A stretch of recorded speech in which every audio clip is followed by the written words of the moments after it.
Chris, and this is my double din radio upgrade installation video. So today we're going to be putting a double din radio in my 2004 Jeep Wrangler. The first thing, you got to get your radio, and then you got to get a dash installation kit. So this is for a 03 to 06 Jeep Wrangler. Got a place for a double din, but first we need to go get the old one off the Jeep because it looks like we're going to have to transfer some parts and some clips to this one. So we're inside the 2004 Jeep Wrangler. First thing we got to do is get this piece off because we're going to need some parts off of it. Now on the Wrangler, the first thing you got to do, it's got this vent piece right here. It's going to come straight up. We got to pry it out. We're going to use a little pry bar. If you use a flathead screwdriver, wrap it up with tape. Don't put metal on plastic or on painted surfaces. You're going to scratch it. I'm just going to pry up. Be very careful.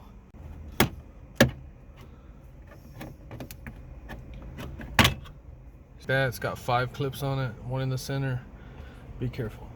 And it is November 26, 2019, and it is freaking 78 degrees. It feels like 85 out here. So this piece is held in with 2 screws at the top and 4 clips. 1, 2, 3, 4.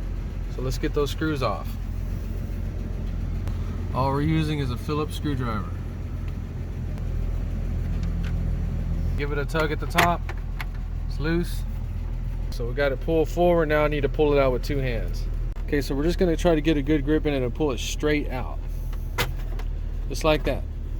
So right after you pull the dash piece off, look for the clips. This one has 4. We can see that one's stuck right there. Just make sure you get all the clips and don't lose them. Okay, so the radio has 4 screws. It looks like it's been out before. One's missing. Just get the radio out.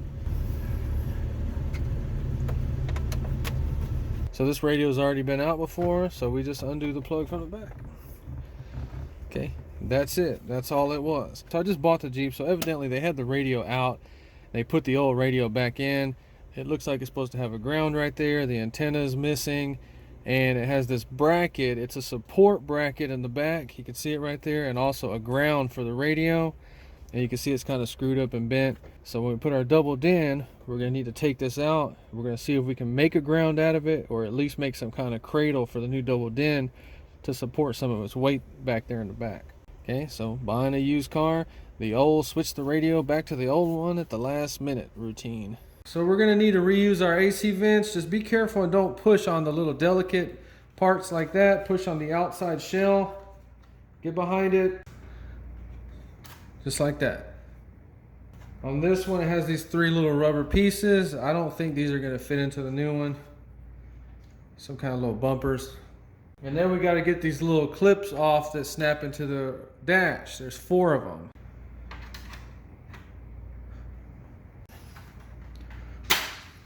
Okay, so on this one we got 1, 2, 3, 4. Some people like to transfer this original tray because it actually has a piece of rubber, but mine's broke, so I can't do that. So the new piece, we're going to go ahead and transfer the vents.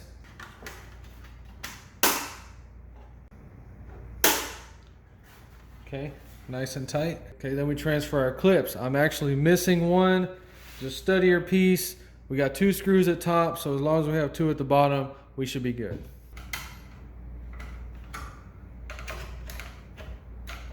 So now the dash piece is 100% ready to go.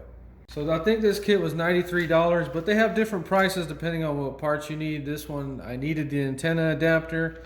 It's got a wiring harness, and it's got the brackets for the radio. All that came in the kit from Metra, M-E-T-R-A. So the radio is from Pioneer. I got it refurbished for $241. That's the part number right there. So even though it is refurbished, it still comes with everything. Wiring harness, screws, microphone, and USB cable. So before you go out there and put this on the vehicle, you need to do a test fit and make sure that your radio fits your dash piece 100%. You need to look for any burrs. This one did have some. I cut them off with a razor blade. Do not get any sandpaper in here because you'll make a dull place and screw it all up. You see how that is a very perfect, clean fit. It's actually why I bought that radio, because I've seen it in an advertisement for this Metra piece. So there you go. It's gonna look good in the Jeep.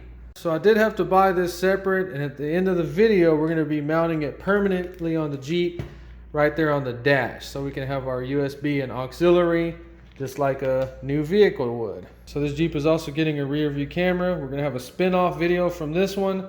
We're gonna install this 100%, and I'm gonna help you try to understand it. Future video.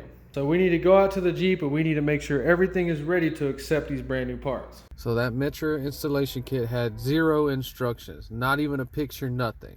I tried to fit the radio in here and it's too big.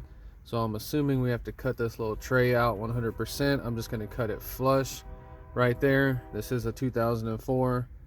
So be careful if you're gonna cut it. But first we take this AC heater control out. So it has the old style vacuum line, so I am not going to pull this out. We're just going to let it hang right here. So you need to be very careful and do not cut any wires. I'm going to be using this thing right here. Make sure you have safety glasses on. It is so easy to nick those wires. You be very, very careful when you do this.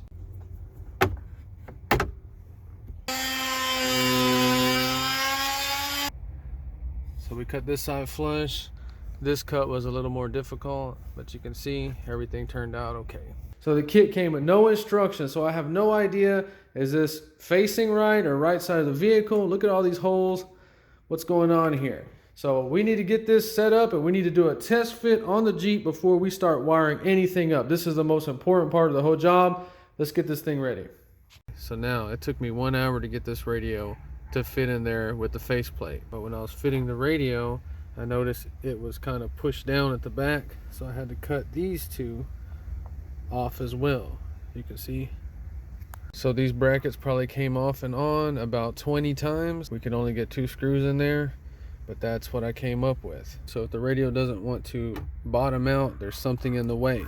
This one was poking like this, and that's why I had to cut those 2 top things. So the radio must go in all the way with ease. Nothing is in a bind. If it's not, you're going to have issues with your faceplate because your radio is going to be in a bind. So make sure you can, with one hand, real easy, bottom out all the brackets like that.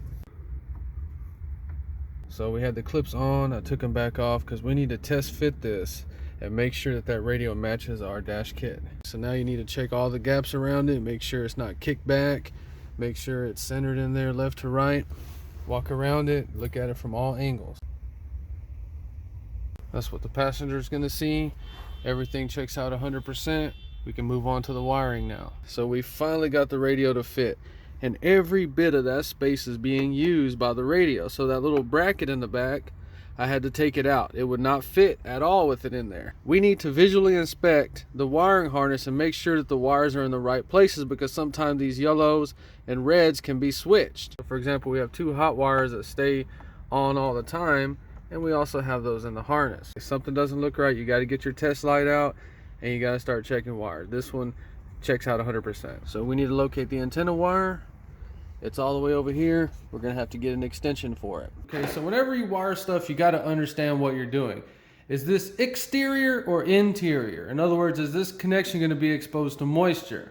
Since the top does come off the Jeep, it is. So we need watertight connections. So we know we need heat shrink on there one way or the other. So let's talk about soldering wires. I have soldered more wires than most people will in their lifetime. Soldering wires is for high current circuits.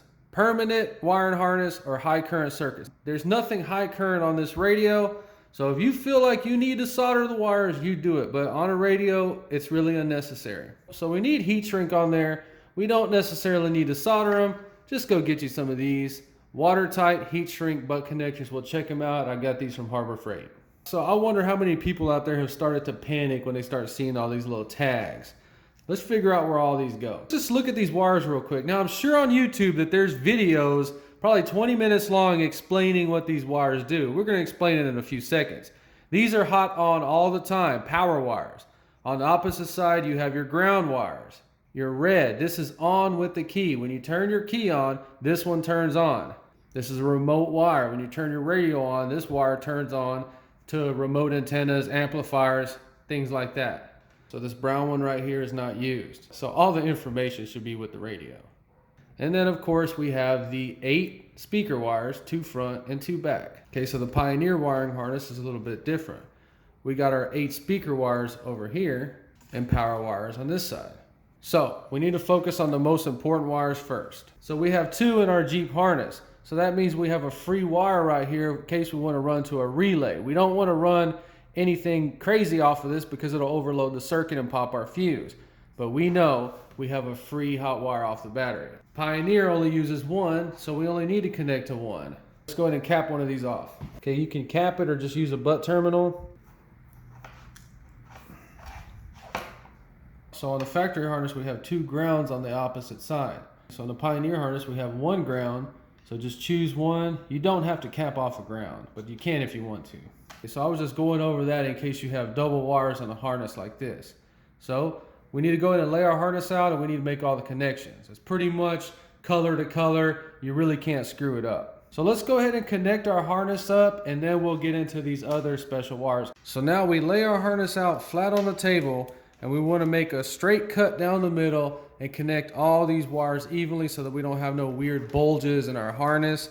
I'll show a little bit of it right now. So these are all cut straight. It's these that are kind of screwed up. So we just need to make one straight cut on all these wires. So we're just cutting back to the shortest one. Just like that. Okay, so on these small wires like that, it is better to go ahead and bend them before you put the butt connector on there, but you do what you want to do. So we got it folded over. Okay, got some heavy duty crimpers right here. Let's get it ready. Okay. So let's test out these Harbor Freight connectors. I've never used them before. Okay, so we had to heat that up a whole lot, so you be careful with these Harbor Freight ones, but it is sealed and it does pass a test. I like it. So just be very careful when you strip these wires, because if you screw one up, you're going to put a bulge in your harness. Okay, so you get the idea. Let's go ahead and finish this up. So the harness is ready to go, but we have this reverse gear wire and we have the parking brake wire. So we're gonna have a spin-off video on hooking the parking brake wire up. This is the one that's gonna allow you to watch videos on the radio, but this normally gets hooked up to the parking brake circuit. So when your parking brake is off, the circuit is open. So when you pull the brake on, it closes the little switch or grounds it out. That's why the light turns on the dash. So they want this wire ran to that circuit that turns the light on the dash. A future video coming where I'm either going to hook it up to the emergency brake, or we're going to figure out how to bypass it with a relay, or different options on connecting. Okay, but this does not have to be connected for the radio to work. So this is the wire for our reverse signal. Now there's a bunch of different ways to wire them up. This is the one I'm going with. So I'm doing a spin-off video, but we need to get that wire up in the dash because it's got to connect to this. So this is a long wire and it's wired all the way back to the reverse lights. And whenever that gets power, it's going to send it all the way through here. So then we connect this one right here. So then this connects in there. And then we got audio in right there. And then we connect it right here. You see how that's done back here? We're not going to be able to see this in the Jeep. Towards the end of the video, we are drilling a hole and installing this in the dash. This is just an extension of what's already right here. Since they're extensions, we would just plug into the auxiliary and the USB and then run this to the dash. Okay, so the Pioneer radio comes with a little mic. We're just going to clip this to the sun visor. There's a little place for the mic right there. It's super simple, but just so you can clearly see where these things go. Before we put the radio in there, we got to get this piece in there first. So I took this off the Jeep. We're going to find a nice little place in here to run this. We're going to be in here modifying cut. We're going to go ahead and run another switch in here for the future right next to us. Okay, so plan your project out. We want these to look as professional as possible in this area. So I think the best idea would be right here and right here in case we want to add another toggle later. Okay, so we're going to go ahead and do the big one first. Probably going to aim it right there a little bit. So you get the idea. We're going to go ahead and finish this up. So got that all done, and there's room for one more toggle in the future. There you go. And I personally clocked this to look like a minion, and once you see that, it can never be erased from your mind. So just right through here.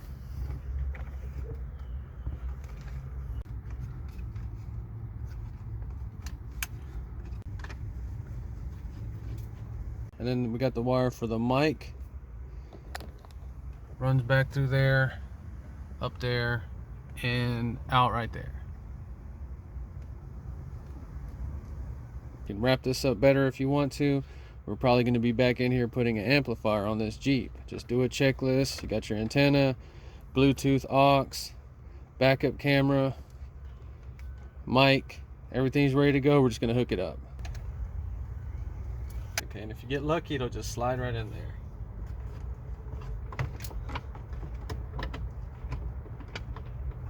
Almost.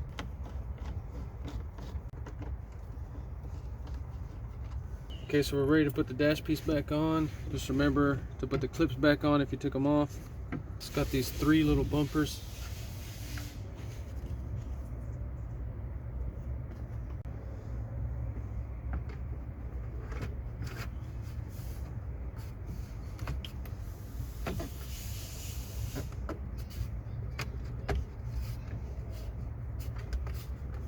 Then remember we had our 2 screws up here at the top. And then we put our vent piece back on. Just snap straight down. Back to normal.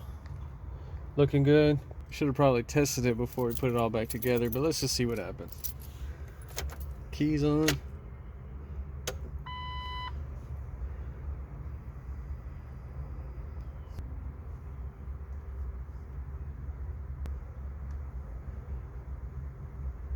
Fancy. All right, we're gonna see how easy it connects to Bluetooth. All right, let's go straight to my iPhone. All right, it popped right up.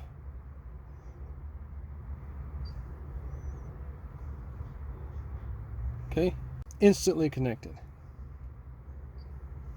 Okay, so this radio has Apple CarPlay, but this is for my daughter, so I am not gonna do that.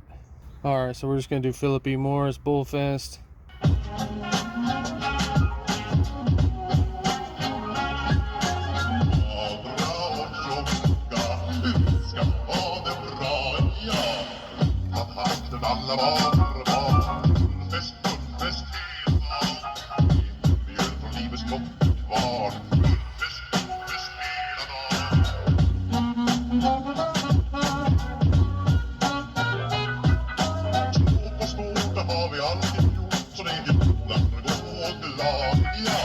Oh, it's got Pandora. I love Pandora. Okay, so it just synced to Pandora. Copyright stuff, I can't play their music. So that's pretty cool. It just connects straight to Pandora. That's freaking awesome. So this radio is high tech, like the one in my Camaro.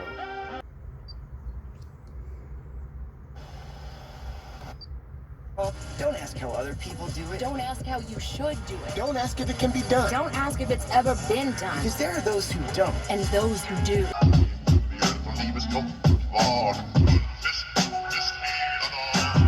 To match the Jeep.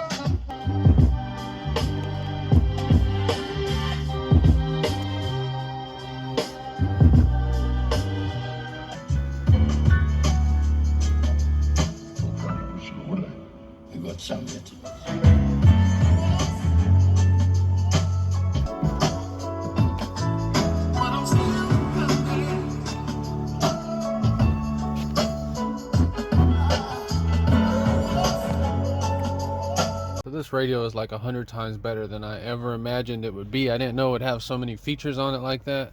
So right after this video, we're doing the reverse camera. See, I have the wire down here. We got to run this to the back, and I'm going to show you in depth as much as possible.